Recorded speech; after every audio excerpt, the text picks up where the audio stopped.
YouTube ஆரம்பிச்ச காலத்துலேருந்து எல்லாருமே பிளாக் போட்ட இந்த கடையை நீ ஏன்பா எடுக்கிற அப்படின்னு நீ கேட்கலாம். ஆனால் இருந்தாலும் என்ன பண்ணுறதுங்க, நம்ம வீடு பக்கத்துலேயே இருந்தாலும் நான் லஸ்ஸி குடிக்க தான் வந்திருக்கேன் தவிர இது வரைக்கும் ஒரு வீடியோ கூட எடுத்ததில்லை. சரி ஓகே, இன்னைக்கு வந்து பிரதர்ஸ் டே அப்படின்றதால அதோட ஸ்பெஷலாக மணி எனக்கு நான் தானே செய்வேன் அப்படின்னு நான் கிடைக்க வந்துட்டேன். எங்க அண்ணனுக்கு நான் தாண்டா பண்ணுவேன், அப்படி தாண்டா பண்ணுவேன். என்னதான் ஒரு கடையில் கோவா பண்ணு குலாச்சாமு கஜிராலாம் இருந்தாலுமே நம்மளோட ஆல் டைம் ஃபேவரட்டான லஸ்ஸியை தான் குடிப்போம். ஸோ அதனால அண்ணங்கிட்ட வந்து வேற மாதிரி ஒரு லஸ்ஸி வந்து போட்டு கொடுக்கணும் அப்படின்னு சொன்னோன்னா அவரும் வந்து தயிர் சக்கரை ஐஸ் எல்லாம் பாத்திரத்தில் போட்டுக்கிட்டாப்புல. அப்புறம் அதுக்குன்னே வந்து ஒரு மிஷின் வச்சிருக்காங்க. ஸோ அந்த மிஷினில் தான் வந்து கடையை ஆரம்பிச்சாரு. இதுக்கு பேரு லேட்டஸ்ட் டெக்னாலஜி மிஷின்.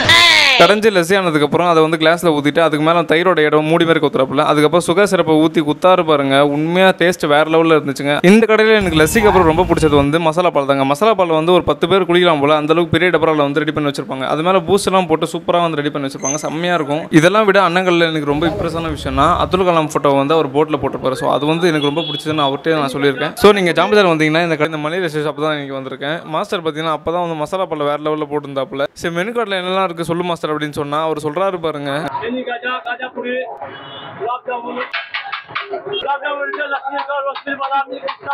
என்னதான் இந்த ஏரியாவில் லஸ்ஸி வந்து ஃபேமஸாக இருந்தாலும் மசாலா பாலுக்குன்னு ஒரு க்ரௌட் இருந்துட்டாக்கா இருக்குது. ஸோ அதனால் இந்த கடைக்கு ஒரு ரெகுலர் கஸ்டமர்ஸ் வந்து என்னென்ன சொன்னாங்க அப்படின்னு நானும் வந்து கேட்டு பார்த்தேன். ஸோ நிறைய விஷயங்கள் வந்து நான் எங்களோட ஷேர் பண்ணிக்கிட்டாங்க. நாங்கள் வந்து ரொம்ப பல வருஷமாக இங்கே தான் இருக்கேன். போனன் பாட்டப்பெல்லாம் இங்கே தான். ஸோ எனக்கு தெரிஞ்சது வந்து ஒரு 25 இயர்ஸாக தெரியும். இது நான் சின்னதுலேருந்து வரேன். இந்த கடையில் வந்து நான் ஒரு 15 வருஷமாக சாப்பிட்டுக்கிறேன். நல்லா தான் இருக்குது எல்லாமே. எப்போ வந்தாலும் இங்கே தான் வருவோம். வந்து எல்லாமே நல்லா இருக்கும். டேஸ்ட் நல்லா இருக்கும்.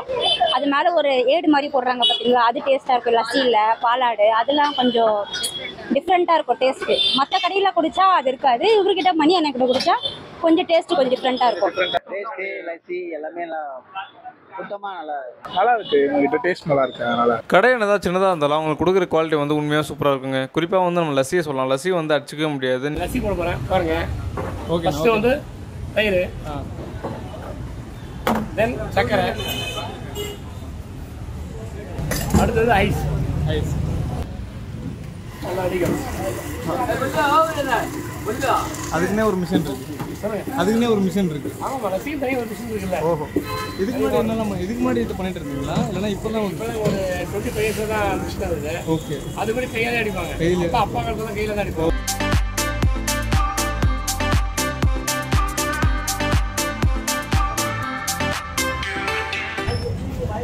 எங்கே போகிறாங்க? நல்லா இருக்கும். டேஸ்ட் நல்லா இருக்கும். இதுமாதிரி லஸ்ஸி நல்லா இருக்கும். லஸ்ஸி வாங்கிட்டு போவோம். வேற கடையில் இல்லைப்பா. வராது. நீங்க எத்தனை வருஷமா லஸ்ஸி குடிக்கிறீங்க? எனக்கு விவரம் தெரிஞ்சு குடிக்கிறேன். எத்தனை வருஷம்? ஒரு 6 வருஷமா குடிக்கிறேன். 6 வருஷமா விவரம் தெரிஞ்சது. ஆமாம். மசாலா பால் நல்லா இருக்கும். அப்புறம் அவர் நல்லா தெரிஞ்சவர். அதனால நான் வந்துகிட்டே தான் இருக்கேன். 24 வருஷம் ஆகுது. 24 வருஷமும் இங்கே தான் வந்து எங்களுக்கு பிடிக்கும். அதனால வரும். இந்த கடையில் உள்ள பால் நல்லா இருக்கும். நீங்க வந்து இங்க குடிக்கிறதுக்கான காரணம் என்ன? இங்கே மற்ற கடையை கம்பேர் பண்ணால் இப்போ எங்கள் ஏரியாவில் குடித்தா தண்ணியாக இருக்கும். அதே இப்போ இந்த ஜாம் பஜார் சரி முக்கியமாக இந்த கடை பார்த்து ரெகுலராக நான் இங்கே தான் குடிக்கிறேன். நல்லா திக்காக இருக்கும். டிஷ்ஷு நல்லாயிருக்கும். வணக்கம் நல்லா கடவுள் நல்லா இருக்கு. நீ எப்படி இருக்கீங்க சார்? நாங்கள் கடைக்கு வந்து 25-26 இயர்ஸ் ஆகுது. அது வந்து அப்பா தான் இந்த கடையை உருவாக்கி விட்டாரு. அவர் அப்பா தான் அவர் வந்து 50-60 வருஷமா ரன் பண்ணாரு. பட் இந்த கடையை உருவாக்கி விட்டது அவர் தான். அவர் நேம் தான் மணி.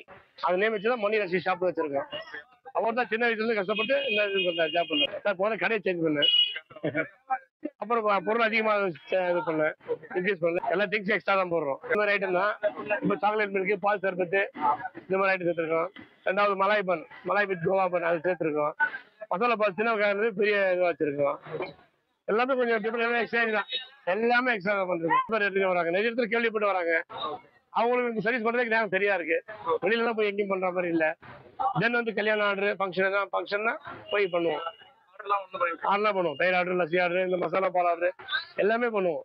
நம்ம ஆந்திராவிலேருந்து எடுத்துருவோம். ஒரிஜினல் எருமை பால், மிக்சிங்கெலாம் கிடையாது. ஒரிஜினல் எருமை பால் எடுத்து வந்து எடுத்து நல்லா காய்ச்சி நல்லா பக்குவமாக காய்ச்சி நல்லா போட்டு நல்லா மலாயெல்லாம் எடுத்து கஸ்டமருக்கு சேம் டேஸ்ட் சேம் குவாலிட்டி கொடுத்துருவோம். கரெக்டாக பண்ணுவோம், கரெக்டாக இது பண்ணுவோம். ஆனால் கஸ்டமர் வருகை அதிகமாக இருக்கும். எங்கள் ரேட்டில் நார்மல் ப்ரைஸ் ஆச்சு. அதிகமான ஒன்றுச்சு. அதிகமான எக்ஸ்ட்ரா வித்தா கஸ்டமர் வந்தாலே போதும். நார்மல் ப்ரைஸ் கிடைச்சாலே போதும் எங்களுக்கு. கஸ்டமர் வந்து குவாலிட்டி நல்லா இருக்கணும், ப்ரைஸும் கம்மியாக இருக்கணும். அப்போ தான் கஸ்டமர் திருப்தியாக இருப்பாங்க, திருப்தியாக சாப்பிட்டு போவாங்க. அதுதான் main. Okay, thank you ma'am, thank you.